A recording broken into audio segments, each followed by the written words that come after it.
So welcome back to my vlog. This is the Q&A one. It's kind of the finale of the CV vlogs, which were the cocooning vlogs. And I decided, you know, it's time to mix things up. I think you've seen enough of my stairs, my workouts, my apartment, my working from home situation. So I decided it's going to be like this for the next couple of weeks. So I said I'd do something a little bit different. I will have a second series coming out, but I'll be revealing that all in a little while. So I've decided to do this Q&A, and thank you so much to everyone who sent in messages. I picked out a handful of them, which I'm going to go through. So I guess a little bit more of an introduction to myself. I'm obviously Meghann Scully, you know that because you're watching this. I am 30 years old. I had a nice party last October, very quiet and tame, my friends would say. And I guess to give you a bit more of like background, I was born in Leinster, I was raised in Connacht, and I live in Munster. So I was born in Dublin, in the Coombe, and lived there for the first 5 years of my life in Dundrum. So I'm sure you've all been to the shopping centre.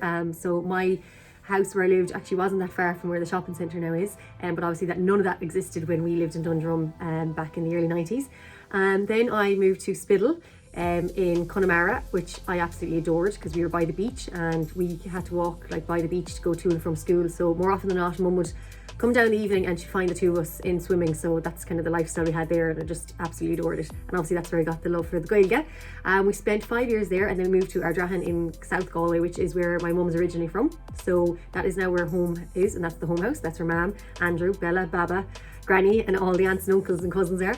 And then I went to UL in 2007 to study in Gaeilge na Manura, which is Irish and New Media. And then I went on to do a Masters in Journalism in NUI Galway. Then I moved to Dublin for a few weeks, then I moved to London for a year where I did the internship with MTV, which was pretty incredible. And then I came home and I moved to Dublin again, and I spent another about 6 months to a year, probably a year and a half in total up there.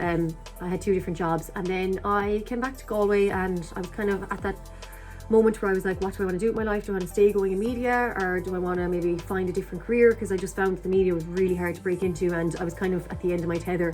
And then someone told my mum, because I'd spent so many years working media, they said, don't quit, don't quit now, stay going, you'll get there. And very thankful to that person today. I stayed going and I ended up getting a job down in Limerick, and that was in 2016. So yeah, I'm here nearly 4 years now, literally 4 years in May. So it's been an incredible time here, and as you all know, I love it down here.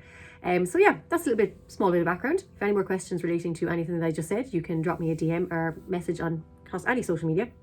So I'm going to kick off with the first question I got, and it said, what have you learned about yourself while doing this vlog series?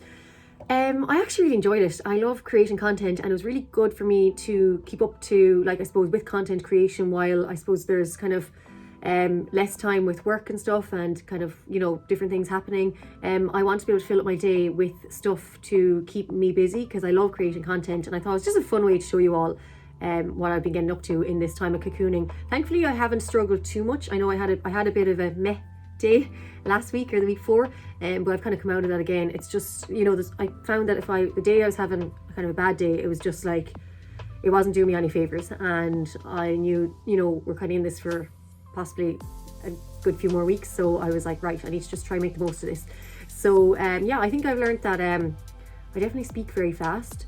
And I walk very fast, I run very fast, I'm very busy all the time. Yeah, no, I have to say, I know I enjoyed it. Enjoyed being able to show you my life and show you I suppose what I've been getting up to. So it has been really interesting, and I've loved all the engagement from people and the messages about the vlogs and stuff, and I know everyone loves the Bella updates as well, which I adore. So yeah, I guess I think that I learned as well that I can actually create vlogs. I actually wanted to start a vlog years ago. My little cousin said to me, and this is long before vlogging was a thing, she goes, you should start vlogging, it's going to be the next big thing. And I was like, yeah. I was like, but nobody be interested in seeing anything what I'm doing. And like, if I listened to her then, I'd probably be like, there's no even point thinking about it. But look, I've started it now. It just took a while to kind of get the confidence to my camera to video myself and share my own life. But no, I've really enjoyed it, and I hope you have too. So thank you. That is question 1 done. So another question I've been asked, and I get this quite a lot, is what equipment and software do I use for my vlogs? Well, I'm shooting on my iPhone. It's an iPhone 11, but I've shot an iPhone all the way up. Like, I've been using Mojo mobile journalism for years now. and I find the iPhone quality is just getting better and better. This is currently sitting on a little tripod by Manfrotto, which I got from Amazon. I also have a really handy little one that I got in Pennies. I think it was possibly Primark in London a couple of years ago. So sometimes you can just pick up little bits for mobile journalism in like places like Pennies, and I think it cost me like £1.50 or something, and it's been with me for years. And then I edit all my stuff on iMovie. You can get iMovie on the iPhone, but I have it downloaded onto my Mac as well. I find it really user friendly and it's so handy. And I think now I've gotten so used to it that I can nearly almost do it in my sleep. So that's all I'm using. It's literally just the mobile phone, the little tripod, and the iMovie on Mac. I'm not so sure about Android and what software Android has, but for anyone with Apple products, honestly, this is ideal for what I'm doing. So another good question that came in, my top 3 places in Ireland and around the world. So I'll do my top 3 in Ireland. So number 1 is always going to be Connemara, namely Spittle. Just anywhere around Connemara, I absolutely love the Gaeltacht in the west of Ireland. I just think it's the most beautiful, stunning, incredible, fabulous place. So that's my number 1. After that, I would have to say Dingle. I just adore Andangan. It's just so much crack. Like, if you haven't been to Dingle for a weekend, honestly, you need to get down there. It is just so much fun. So I love Dingle. I think like Connemara and kind of that side of Kerry are quite similar in kind of how they look and stuff, and kind of in that kind of great fun place. So they'd be the top 2. And then after that, I'm obviously not counting my home place or Limerick, because these are places I live in, so I'm talking about kind of place I go for a weekend. And number 3, I would have to say what was my number 3? So I've got Connemara for a weekend, Dingle, and then I'm going to try to pick somewhere different in Ireland. I don't really know the East Coast very well, but I feel like kind of around Glendalough and around all that kind of parts of the country to go for hikes and stuff would be lovely. I've yet to do a weekend there, so maybe that's where I'll have to go next. As for around the world, wow. I try not to travel to like the same place more than once, because I like to try to get to as many places as possible. Vegas and Ibiza are obviously a little bit different when it comes to those kind of trips. I really want to go to like Southeast Asia, so that would definitely be a place that's really high up my list. South Africa is really like a place I want to go. It's the last country my dad lived in before he passed away. He passed away in Ireland, but he was living in South Africa for a while before that, and he always said to me that it was the closest place to paradise he'd ever seen. He was down in Cape Town, and he always promised that he'd bring me, so I'm dying to go there. And thirdly, what other place? I'm trying to think of a place I haven't been to that I'd love to go to. I'm just trying to think. I'd love to do like South or Central America and do kind of a bit of backpacking around there as well. So basically I just want to go backpacking around the world. That's kind of pretty much what I want to do. So another question I was asked was where I like to walk or run in Limerick. Obviously right now it's the staircase, which I'm on for my second time today.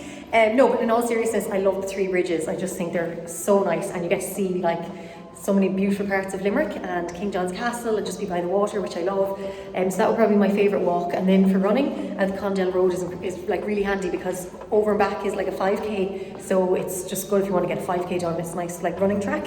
Obviously at the moment it's kind of hard because there's so many people out and about. So for now it's the stairs.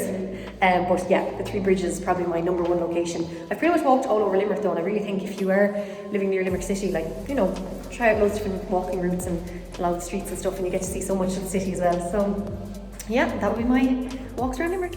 Another question I have been asked, and this came up quite a lot, was my ideal date. And also questions about my relationship status. So first off, my ideal date.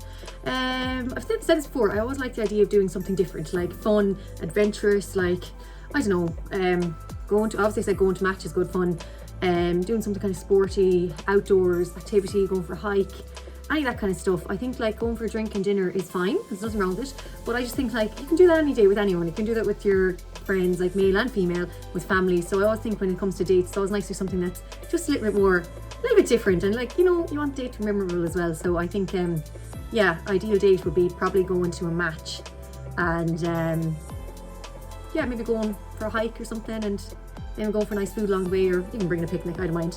As for relationship status, so obviously I was on Pulling My Parents, and a lot of people saw that, and I suppose going on national television on a dating show kind of leaves you open up to a lot of questions about your relationship status.